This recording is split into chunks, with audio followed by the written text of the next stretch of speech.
নলবাৰীত সদৌ নলবাৰী জিলা ছাত্ৰ সন্থাৰ প্ৰতিবাদ। আৰক্ষী বিভাগত নিয়োগ সংক্ৰান্তীয় কেলেংকাৰী ৰোধ কৰাত অসম চৰকাৰ চূড়ান্ত ব্যৰ্থ হোৱাৰ বাবে এই প্ৰতিবাদ।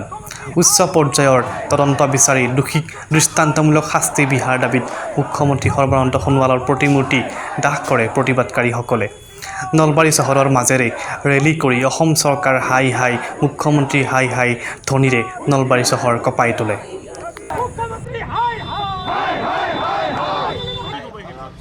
চাওক, আজি সদৌ অসম ছাত্ৰ সন্থাৰ আহ্বানৰ সমগ্ৰ অসমতে অসমৰ মুখ্যমন্ত্ৰী সৰ্বানন্দ সোণোৱালৰ প্ৰতিমূৰ্তি দাহন কৰা হৈছে আৰু আমি সদৌ নলবাৰী জিলা ছাত্ৰ সন্থাইও আজি সৰ্বানন্দ সোণোৱালৰ প্ৰতিমূৰ্তি দাহন কৰিছোঁ।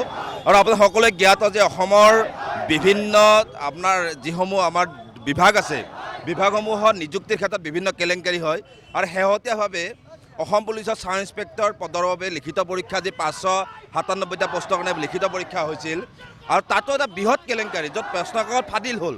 আৰু এইখন চৰকাৰে কৈছে যে অসমৰ নিবনুৱা যুৱক যুৱতী সংস্থাপনৰ কাৰণে মাত মাতিব, কাম কৰিব, এটা পৰিৱৰ্তনৰ শ্লোগান দিছিল আৰু অসমৰ উচ্চ শিক্ষাৰে শিক্ষিত হোৱা যুৱক যুৱতীসকলক বঞ্চিত কৰি তেওঁলোকৰ বিজেপি দলৰ নেতা কৰ্মীৰ হতুৱাই প্ৰশ্নকাকত ফাদিল কৰি তথা এনেকুৱা এগৰাকী ব্যক্তিৰ নাম প্ৰকাশ হৈছে।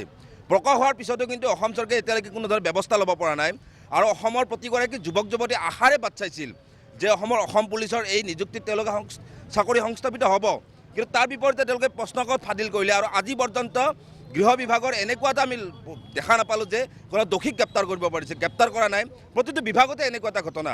সেনে আমি সদৌ নলবাৰী জিলাত স্পষ্টভাৱে এটা কথা কৈছোঁ যে আপোনালোকে নিৰ্বাচনৰ আগত যি এটা শ্লোগান দিছিল, যে পৰিৱৰ্তনৰ শ্লোগান দিছিল, যুৱক যুৱতী সংস্থাপনৰ কথা কৈছিল, সেইটো সম্পূৰ্ণ মিছা।